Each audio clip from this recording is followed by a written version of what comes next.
So good evening, everybody. Welcome to a new episode of the CLAT Masterclass series, where today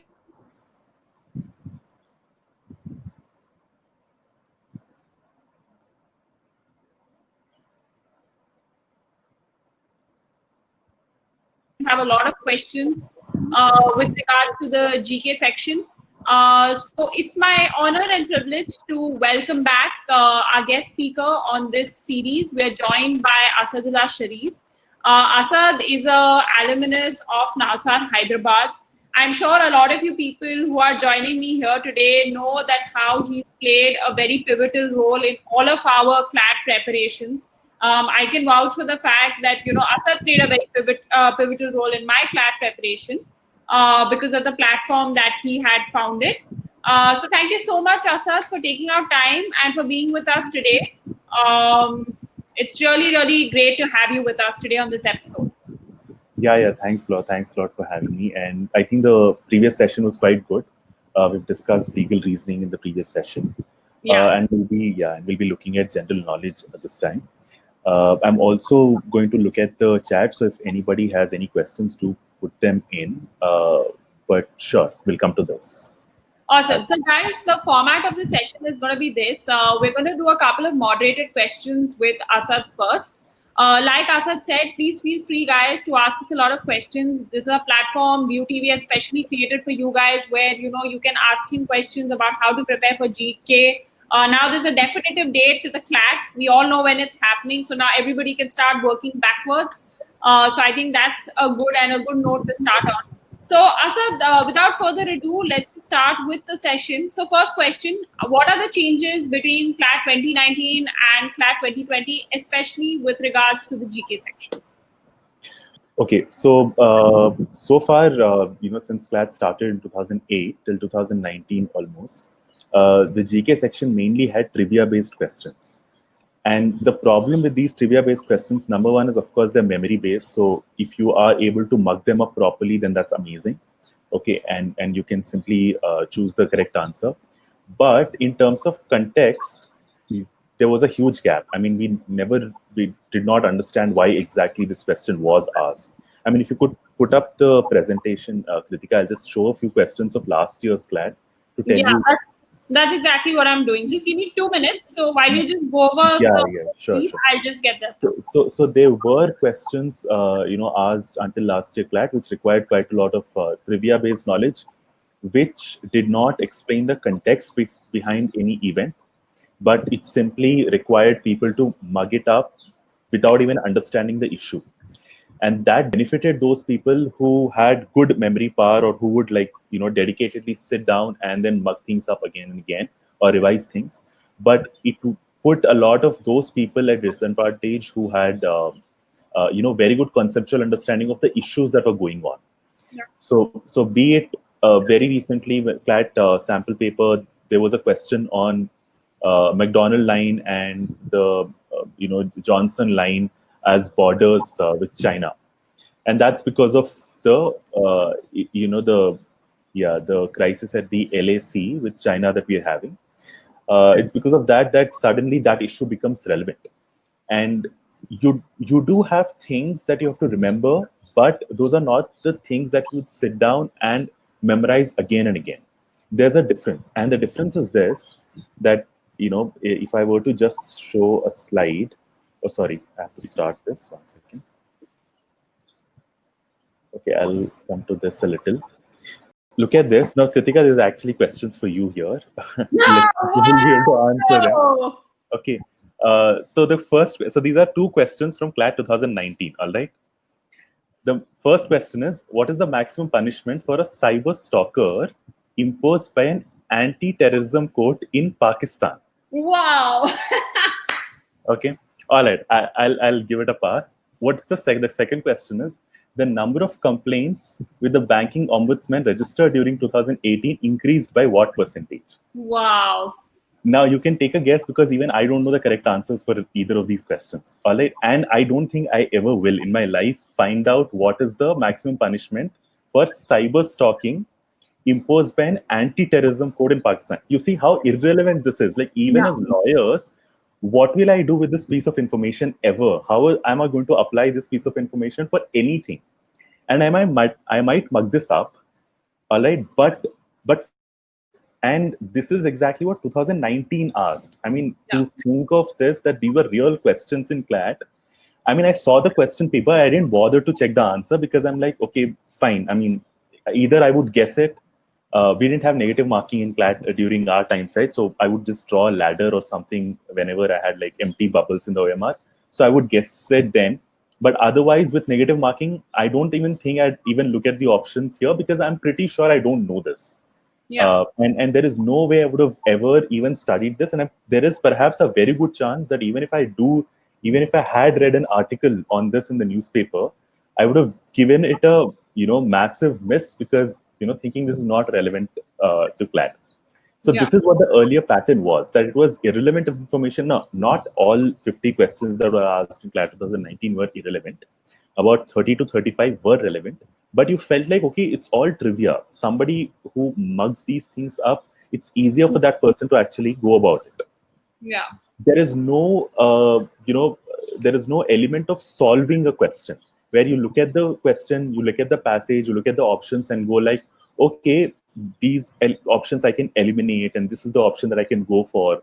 And that is something that was missing.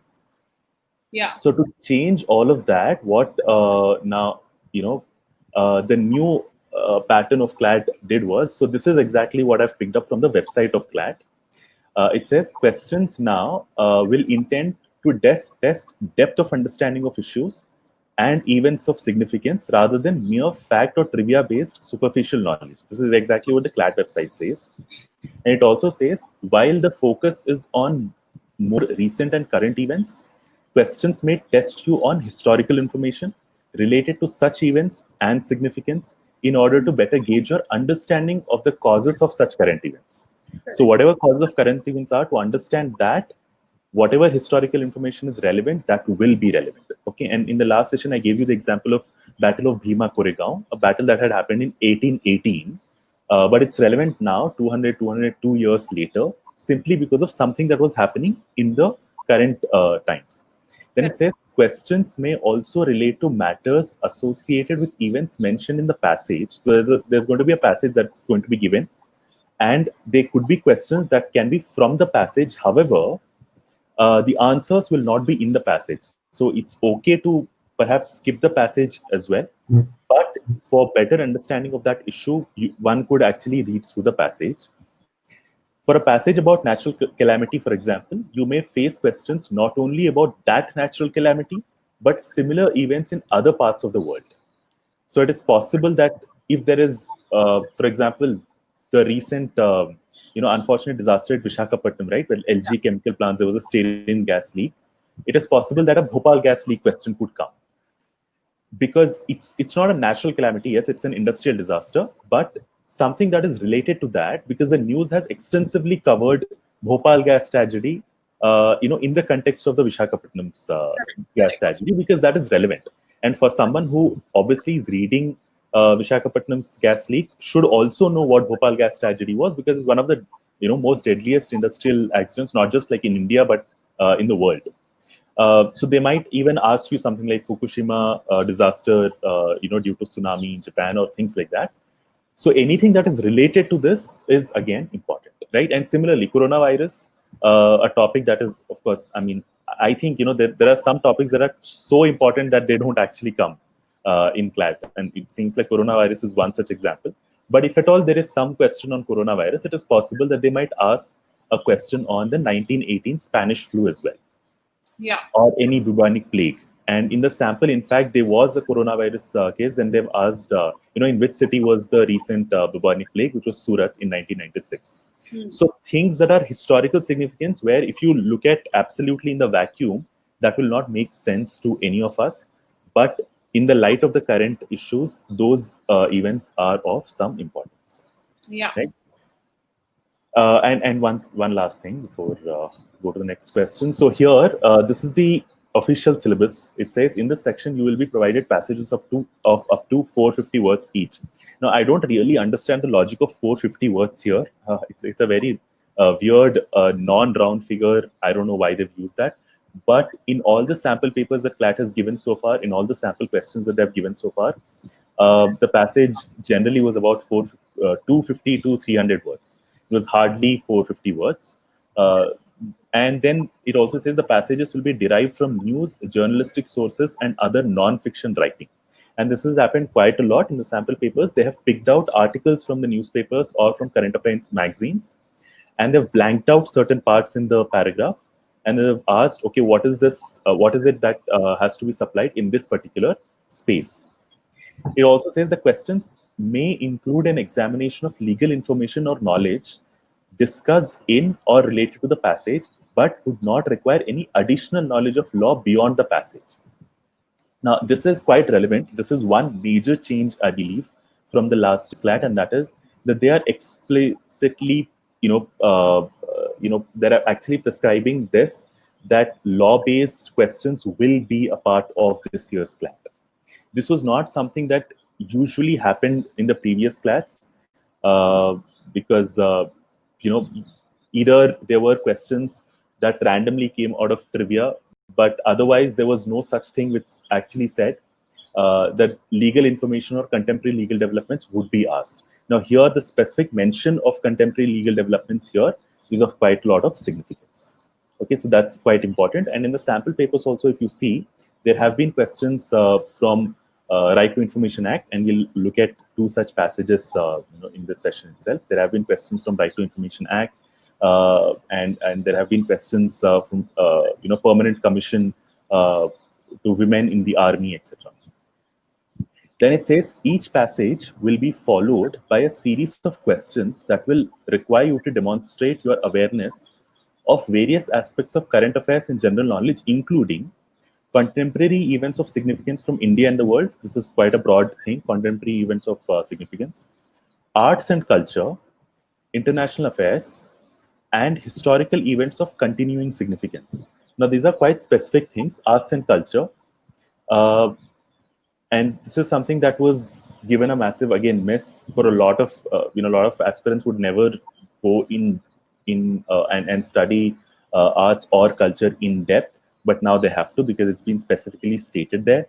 International affairs and historical events of continuing significance. So any event in the history, but it has any significance in the contemporary, times, that again would be important. So static GK would come here as long as that static GK or whatever that event is, that is relevant to the present times. And once that is there, that would be important. Okay. All right.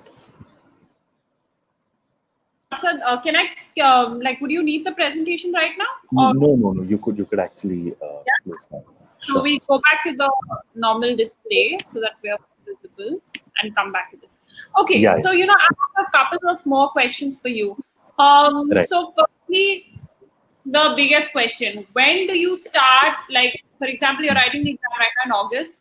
So from what month of last year should you start preparing your current affairs? Everybody has this doubt.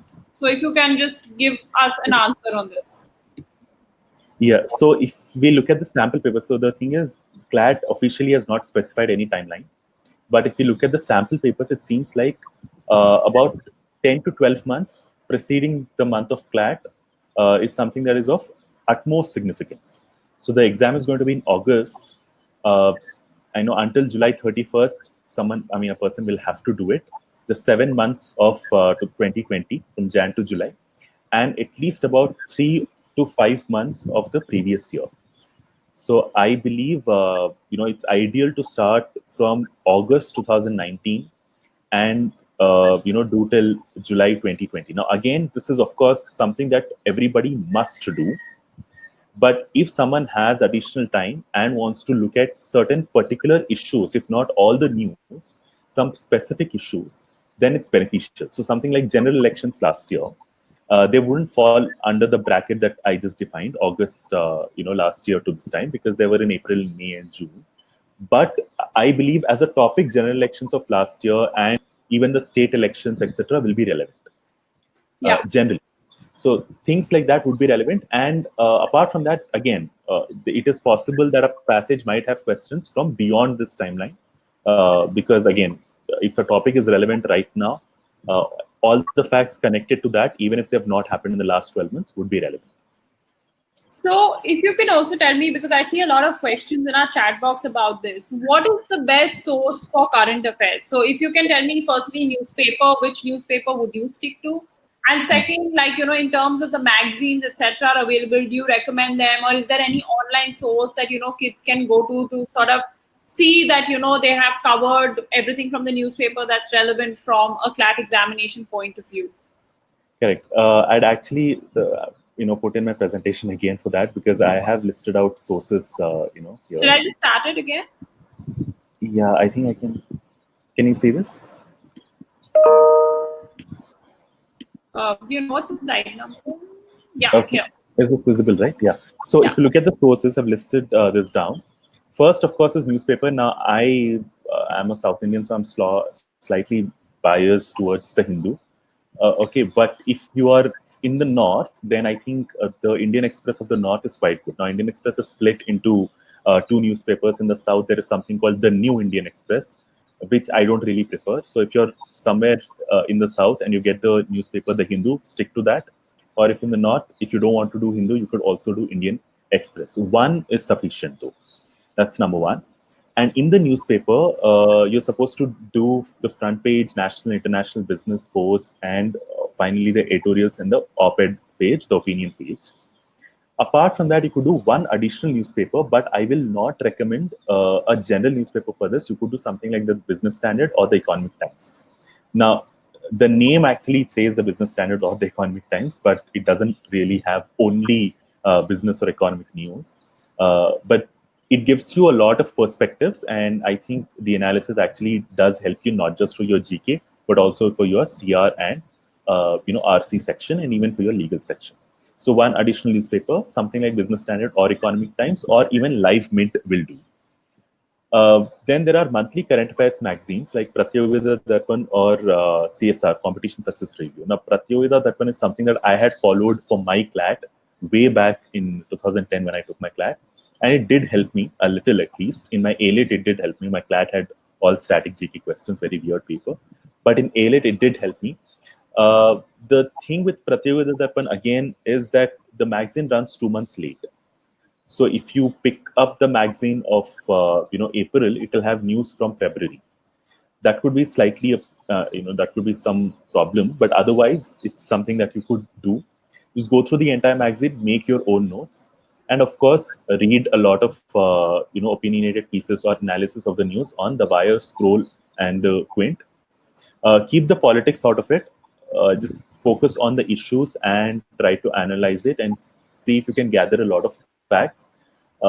Because the thing is, these are the articles which will connect current events to the previous events. So, like the example that I gave you of Visakhapatnam's gas tragedy. When you read these articles, that is when you'll get a complete understanding of how Bhopal gas tragedy worked, or Chernobyl, for example, etc. Because these pieces will help you with all of this. And these are the sources. Now, before I actually go to the approach and other parts of it, the way you do the newspaper is, it's wrong actually to pick up the newspaper and sit down with the newspaper and then start with the front page and then flip the entire newspaper till you reach the last page, the sports section. That would mean that you're either doing the entire newspaper or you'll lose motivation midway. And you shouldn't ideally be spending more than 90 minutes or 2 hours at the max with the newspaper. And you can't read the entire newspaper because that's going to take at least 5 hours or 6 hours for you to do so.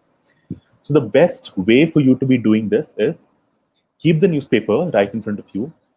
Read only the headlines.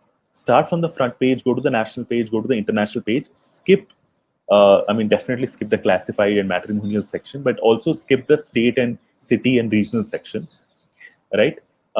And read only the headlines. And look at those headlines and see if those headlines have any news that would actually matter in a larger picture for CLAT or not. So, for example, let's say there is some headline in a national page which says this particular person has not received, a ticket for MLA election in Bihar, and Bihar elections are going to happen, or something like that. it is not relevant at all. Who gets what ticket from which constituency, that's not relevant. So you can complete, you can strike that off. Similarly, when you go to, let's say, business, this thing, it does not really matter if a company's shares are going down today. Let's say the shares of Indigo have crashed because of the lockdown and the travel restrictions. That is not really important, because that is the news which is relevant only for that day, and the next day that's not relevant anymore. So look at those headlines which have some significance in the larger sense, and put a tick mark on all those headlines in the entire newspaper. And then now pick up your notebook and then go from one article to other and read all the articles that you have actually taken. This is going to save time, number one. And second is, you're going to have at the maximum about 15 to 20 articles that you have to do in a newspaper. And that'll give you a target that, these are the 20 articles that I just have to read and make notes from. And once you're done with it, you're done with the newspaper. And the notes is something that you have to revise again and again. Right? So, yeah. I mean, I'll come to the approach as well now. Yeah. A few. That. And if you can tell them, like, in detail, like, how did you prepare notes? How over the years you have seen, like, some good note-making techniques, and break it down for them completely. I think that'll be super helpful. And also keeping in mind, Asad, the time at which they are at right now. So if we can sort of, just like help, like, I'm sure there must be some people who would have just like freshly gotten into this CLAT thing with the entire board debacle getting solved. So how should they be going about it? If you can break it down also for them, I think that'll be very helpful. Right. So for those people who have just started with the preparation or have started very recently, now it's understandable that you can't go back to August of last year and do all the newspapers now. Okay, you obviously can't do that. Nor can you do, opinionated pieces throughout the year. And for you, the best thing that you could do is just get a current affairs magazine, be it PD or CSR, Pratyodaya Darpan or Competition Success Review. I think you can go to their websites and you'll find a PDF copy. You might have to pay for it or something like that, but it's worth it. You could simply download these PDF copies and go through the entire thing. To be honest, there is no, coaching material, not naming any particular coaching, but there is no coaching material which covers the news as comprehensively as any of these magazines, because these magazines are actually made by some, professional people who sit down and write these things. It could be any magazine. I'm not sticking to Pratyodaya Darpan CSR. These are just the examples that I'm stating out there. I followed PD, which is why I had to put it down there. So the basic thing that you have to do right now, for those people who are starting out now, is get PDs of the last 10 months or 12 months. Each magazine will have about 60 pages of content if you remove all their advertisements and interviews and model papers and all of that. Place your targets, have your own targets, and go through it and make notes. And have a separate notebook for each topic. All your polity should be in a separate notebook. Be it the recent laws, recent judgments, etc., should be in a separate notebook. Economy should be in a separate notebook. Culture should be in a separate notebook. Government initiatives should be in a separate notebook. Sports and awards should be in a separate notebook. You segregate it properly, because that helps revision quite a lot. And go through the entire magazine, underline whatever you think is important, and then make note of it. Now, there are a few things that are important here. The way your memory is going to work is that anything that you do today and you read something today, you might feel very confident that you're going to remember it for life. But, I'll bet that you won't. Okay, something that you actually read today and you feel really confident that, someone can ask me a month later and I'll remember. You won't remember it. It's not humanly possible to just read something, once and then remember it forever. Memory does fade.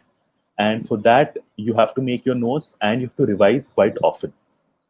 Okay, and how does that work? Just look at this one small thing. I've got it from a website. The source has been given to you down.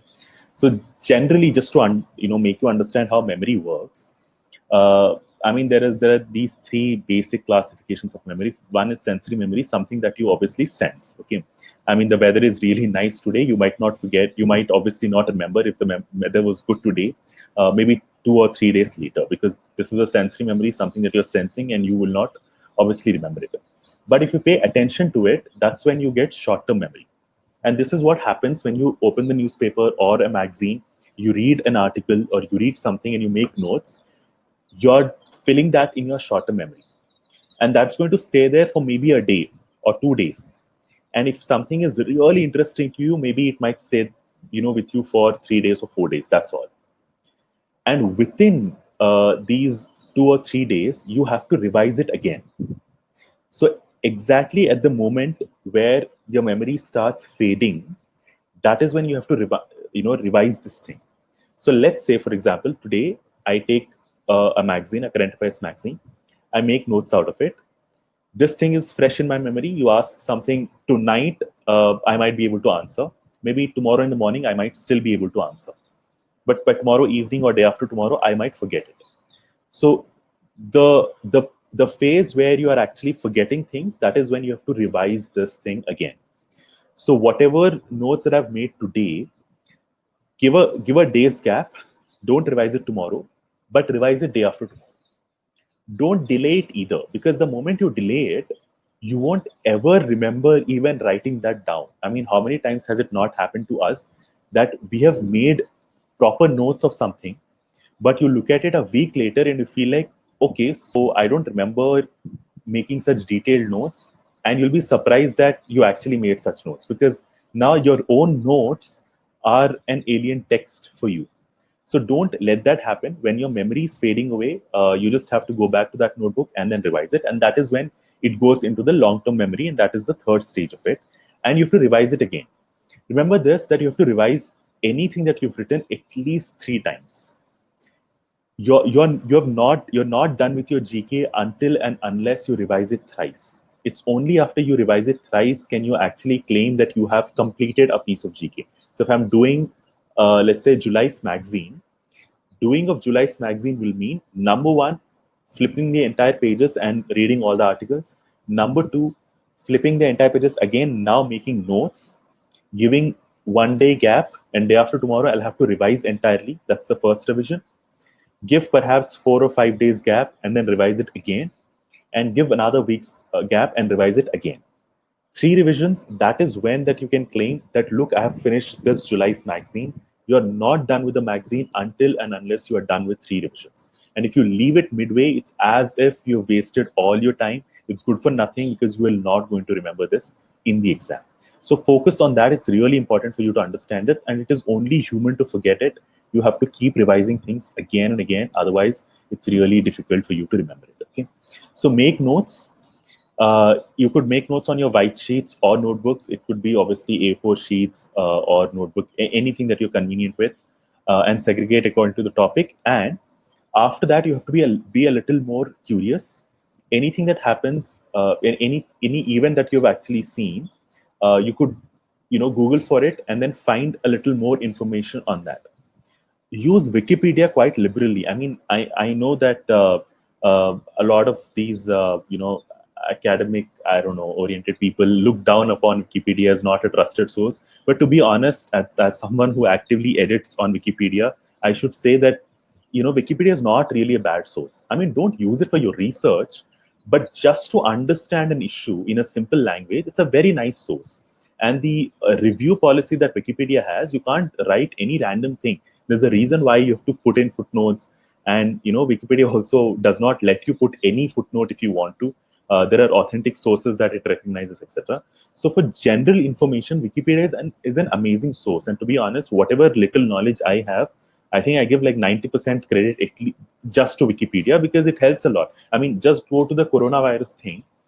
Instead of going around understanding how does exactly the virus works, or how is it transmitted, or where is the vaccine state, simply go to COVID-19 pandemic page and then read about it. It's updated regularly by a lot of people. So use Wikipedia quite liberally. It's good for reading. Just that don't get lost in it. Don't go browsing Wikipedia and be like, oh, I have to get the entire Wikipedia in my brain. But for understanding, do that and add all that information to your notes.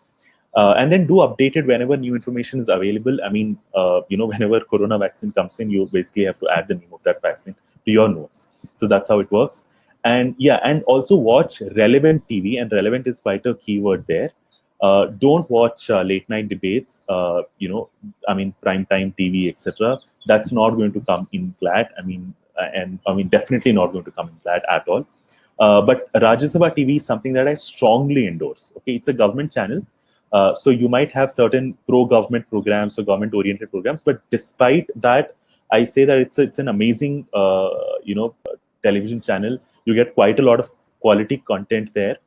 People who go there for debates and discussions, the people who have authentic credentials, they're not shouting over each other. They're explaining you issues, and it's actually quite helpful. So Rajya Sabha TV is something that you could do. You don't have to watch it in front of television. Just go to YouTube. They broadcast it live, or you can watch programs like Big Picture or India's World or things like that on Rajya Sabha TV's channel. Whenever you're free, you could do that. This is something during my UPC preparation also we would do this often. That when you're trying to go to sleep, instead of listening to music or something, just put one Rajya Sabha TV's program. It'll go for half an hour, and you'll remember things that way. So use TV appropriately, use internet properly, and use magazines and newspaper that way.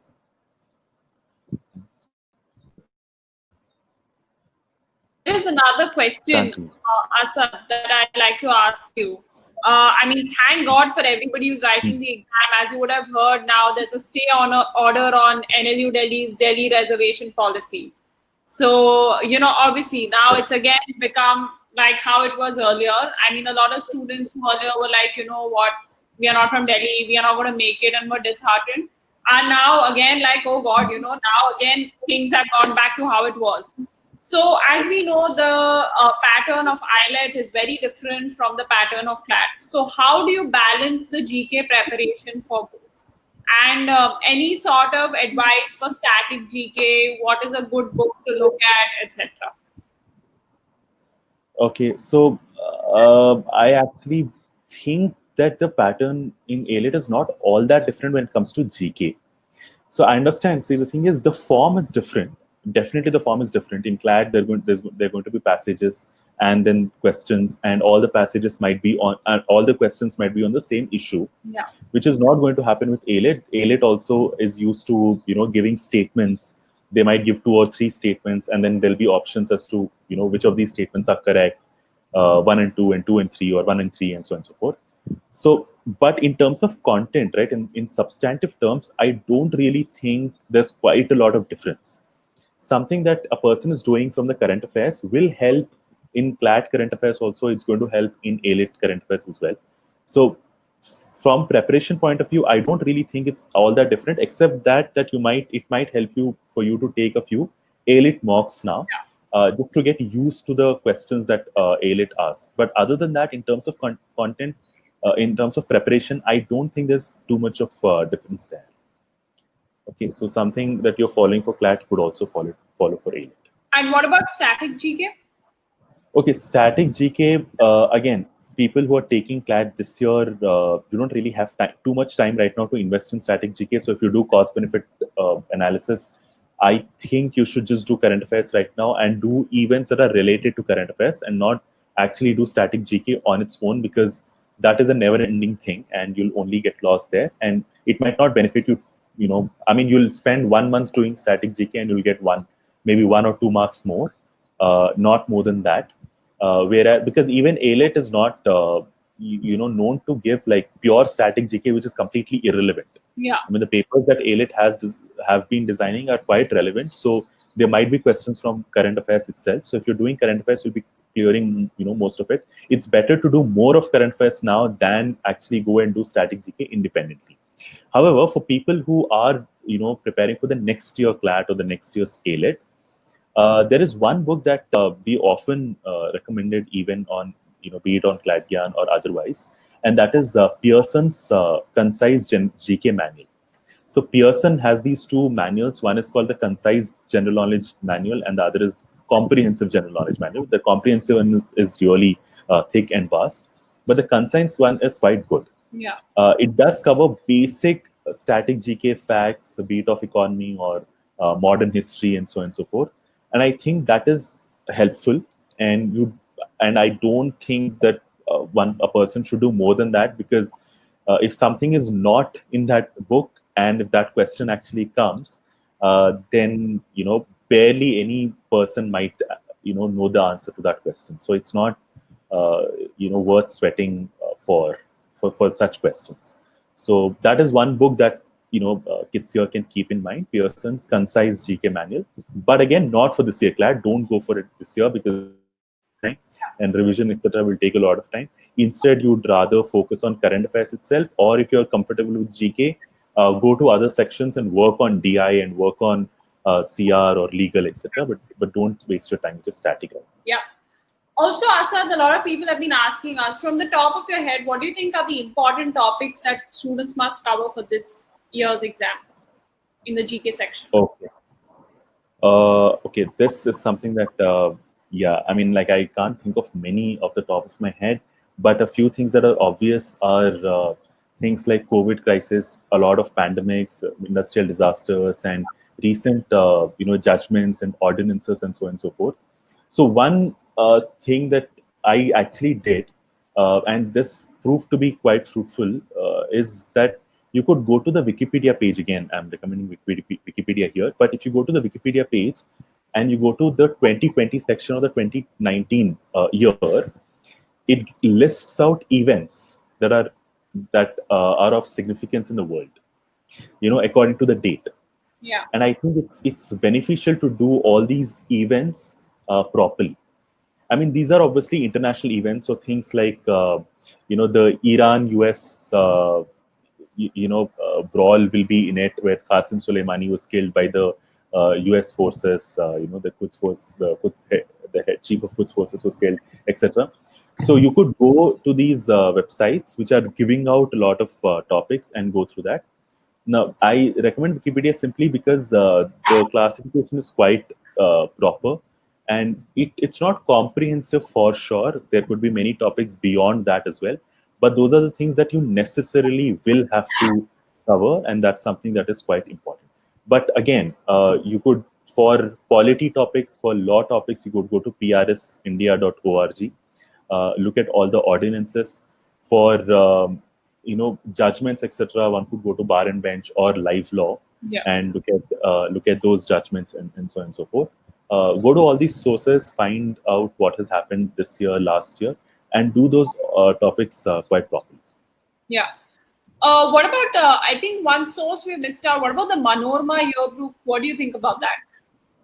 Okay, I think that's a decent source as well, Manorama yearbook. But I mean, it's a decent source. I actually have a copy of it somewhere of this year, but again, it's only as a revision. I would still prefer the monthly. I mean, I'll still prefer the monthly magazines over that.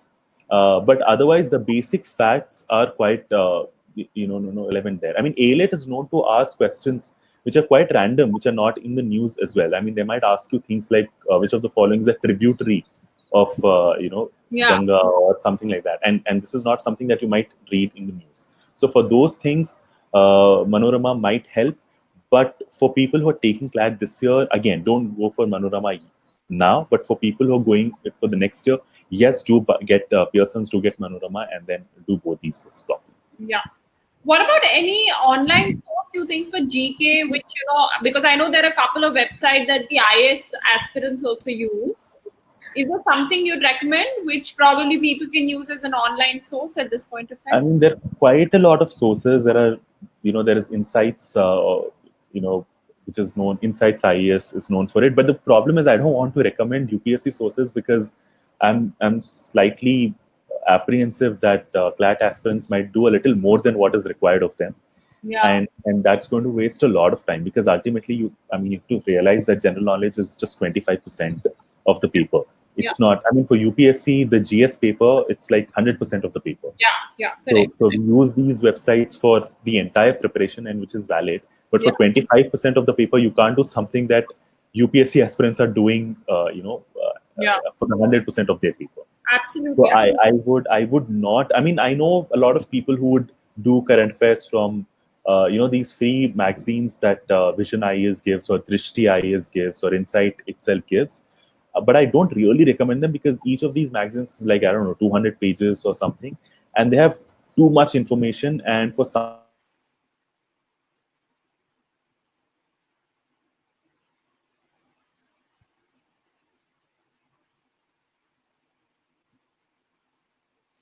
from that time doing other sections.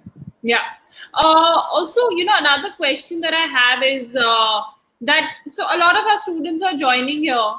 They're actually asking us that, I've just started preparation. Do you think I can crack the exam? Well, personally, I think that this is an exam. If you consistently work hard, even starting from today, you can crack it. But I think they'd love to hear from you. What do you think?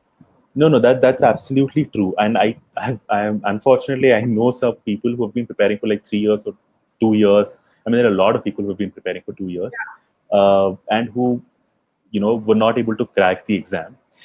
And right, and that's just because I mean, luck does play in a lot of factor. Like I know hard work is all important, but if I don't know, 1 lakh people are going to take the exam, and only 1% of all the people are going to get some seat in the NLU. So how your day goes then does play a lot. I mean, and with the online computer-based exam now, I think the luck factor has just increased because you simply have to pray that you get a good computer, something that is not hanging, or a computer which actually, the internet that works properly and all of that. So I will say that it's possible for you to crack CLAT, and this is something that we tell a lot of first years also. In all the orientations that we did in my college, at least in NALSAR, we would tell all the first years saying you've cracked CLAT, and that's simply because the circumstances have allowed you to crack CLAT. Not because you itself were inherently capable that you could crack CLAT. Because if we conduct the same exam now, you might not even get a top 1,000 rank, let alone top 100 rank. Okay, so it works that way, and everybody's trying out their luck. Of course, the more hard work you put in, the more you reduce the scope of luck playing out for you. So it's possible to crack the exam if you start preparation from today, and that should not really be an apprehension. And I mean, this is not a time for you to worry about whether it's possible or not. I think for whoever is thinking about this, just go for it. If it works out, well and good. If it doesn't work out, you could take another shot. And again, NLUs are not the end. So there are many private universities also that are coming up and doing slightly better than most of the NLUs also. And you could try out for all these universities, and ultimately you just have to get a law degree and be a good lawyer. Yeah, I think that's very wise and valuable advice. Also, as we know, CLAT is about time management. So ideally, what would you say? How much time should students spend on GK? Because if I remember from my time, what happened is you start, if you're not very sure of options, you just end up, spending a lot of time thinking that, oh, I think I've heard this, I've heard that. And you sort of start losing sense of time. So when is it that you must say that, okay, this is in how much time I need to do it? And that's it. I'm not going to spend like a second more than that. Yeah. So for GK, I mean, last year we used to have 50 questions, and I think about 10 minutes to 12 minutes was sufficient to solve these 50 questions because they were all trivia. But this time the number of questions have reduced, but the comprehensive nature of the questions, is going to take a lot of time. So I'll still say about 10 to 12 minutes to solve the GK section. Now, again, one thing though, that you shouldn't be reading the passages. I mean, unlike RC or CR or legal, please don't read the entire passage. Just focus on the questions and try to answer the questions that are given to you. You could obviously go back to the passage whenever you are required to do so, but otherwise it's not necessary for you to read the entire passage. Just understand what the issue is about and go for it, and cap it at about 12 minutes. And I think that'll be fine. And it's beneficial, in fact, if you start attempting your CLAT paper with the GK section, because it's not very heavy on the mind. Either you know the answer or you don't know the answer. So it's convenient for you to fit into those circumstances. Start with GK, finish off in 12 minutes, and you'll have also the confidence of having finished 25% of the paper in just 12 minutes. So that'll help. That sounds good. So I think at this point, why don't we show a couple of the questions that you have so that, we can help them solve them better. Right. I'll just start the presentation. So these are questions from the CLAT sample papers, the official CLAT sample papers. So you see, this is the passage here. And what has happened in this passage, again, this is from the Hindu. All right, it's an article from the Hindu. So they have left a few blanks here. There is, there's number 2 that you can see, there's number 1 that you can see.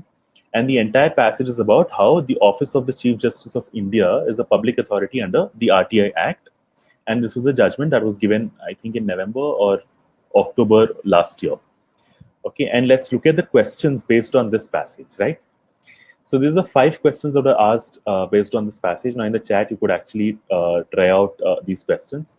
The first question is, what is the name of the judge whose name has been replaced with 1 in the passage above? So this is what you're supposed to be doing, right? You look at the passage, you understand what the passage is about. Don't read the passage in detail. Just go to the question. If you go to the question, it's asking you, okay, what is the name of the judge whose name has been replaced with number 1? Now is when you can simply go back, to the passage here. One second. Yeah, you could go back to the passage here and look for number 1 and see who will fit in there. It says this was a judgment. It's a 5-judge bench led by Chief Justice of India, and Chief Justice of India is number 1 there. So who was the Chief Justice of India when this judgment was given? Right, and that's the ultimate question. The answer here is A, Ranjan Gogoi, one of the last judgments that Ranjan Gogoi gave, apart from there was Ayodhya judgment and so on and so forth. So that's the answer to it. The second question says, what is the name given to such benches where you have at least 5 judges and you need these benches of the Supreme Court to interpret the Constitution? And this has been replaced with 2 in the passage above. So what is 2 here? Now you don't really have to go back to the passage at all in this, because this is something that is quite easy. You simply have to look at the options and you'll know this. And the answer is Constitution bench. Under Article 143, you need at least 5 judges to preside over a Constitution bench whenever there is any case involving a substantial question of law with regard to the Constitution. Okay. Then there is 1.3, which says, who was the RTA activist whose application led to the judgment above? And this is pretty easy. It's B. Subhash Chandra Agarwal, simply because if you have done this news properly, you would know that the name of the judgment itself, the cause title itself, is Subhash Chandra Agarwal versus Supreme Court of India. So you would know that it's Subhash Chandra Agarwal that way. And then the fourth question is, who is the RTA activist who was arrested in December under UAPA due to the protests against the Citizenship Amendment Act? Right, and this is also quite an easy question. It's Akhil Gogoi. It's D for Delhi. And this was in the news quite a lot. The reason why the protests in Assam were happening against the Citizenship Amendment Act was not exactly the same reason why protests were happening against CA across the country. I mean, a lot of people in Assam don't want citizenship to be given to any person irrespective of the religion.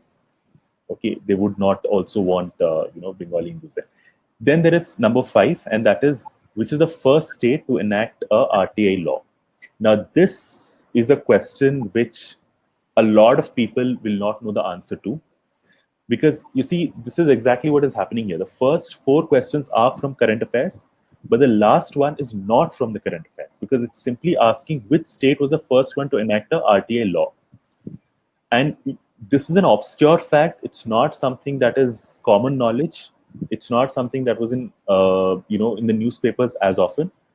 However, it's an advantage for someone who has done the newspapers properly.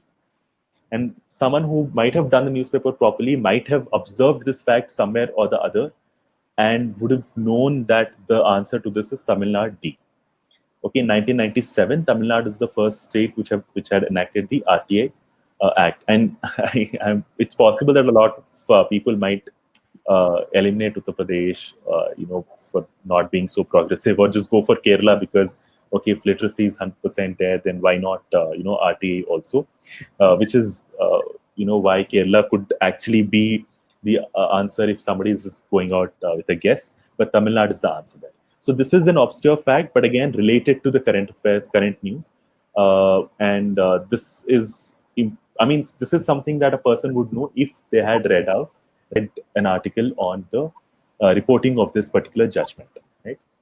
Let's look at another passage, and you see quite a lot of text here. But again, like I told you, You simply have to look at the passage and see what exactly this passage is about, and then move on to the questions. Don't read the entire passage. You see, just read the first line. It says China was sharply criticized for the mass detention of members of Muslim dash community. So some community which is predominantly Muslims. That's first thing. Now this is about China entirely, and if you skim through it, it's also talking about Silk Road, trading route, etc., etc., etc. Let's go to the next slide. Go back to the passage only when you think that you're not able to understand the question. The first question simply asking is what is the name of the community, and that is Uyghur, which is C. There is this thing that a few millions of Muslims in China, Uyghurs in China, of Xinjiang province are under, under arrest. They're at detention camps. So it's C. And if you know C, you would automatically know the answer to the second question also, and that is this is in B, Xinjiang province, right? Then with 3, 4, and 5, this is about international affairs generally. And anybody who has followed international affairs with regard to, let's say, meetings, summits that have been happening between the Indian Prime Minister and the Chinese, etc., would know the answers to all the questions 3, 4, and 5, especially after the Mahabalipuram or the Mamallapuram summit that had happened. So question number 3, what is the name of the $1 trillion infrastructure project which China is carrying on? And that is called the Belt and Road Initiative. It's a D, BRI.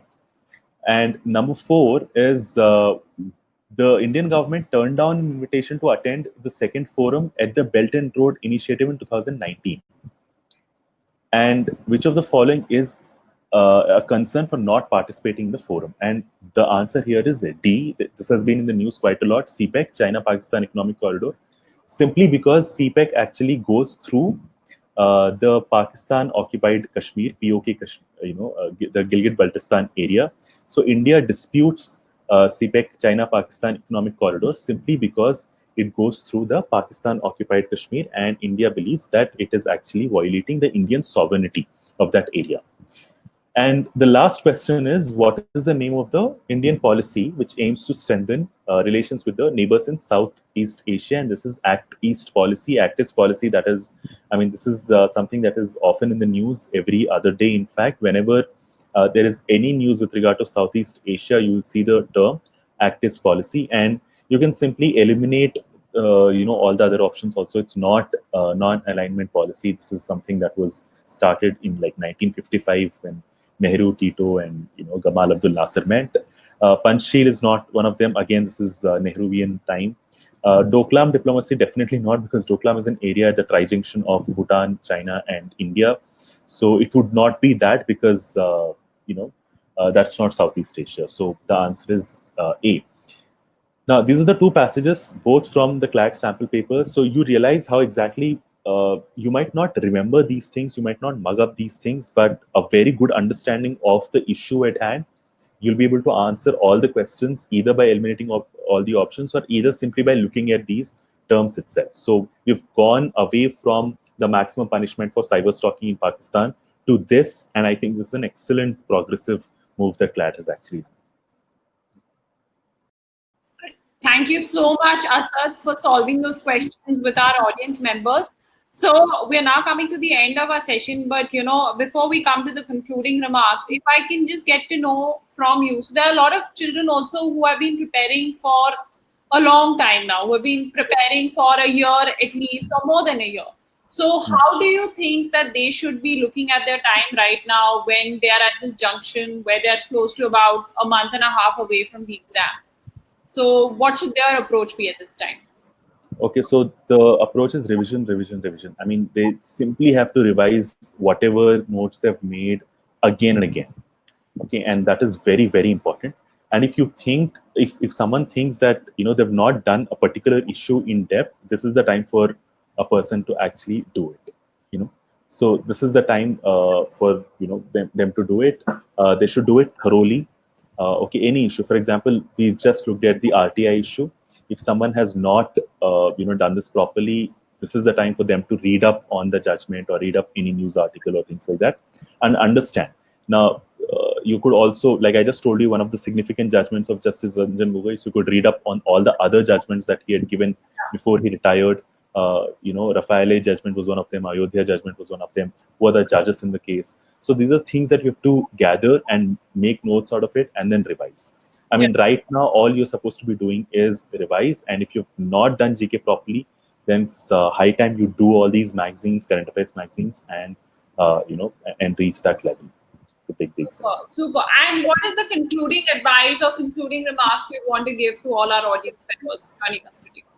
Well, I'll actually say this. I mean, there are a lot of people who are quite anxious, and I can't.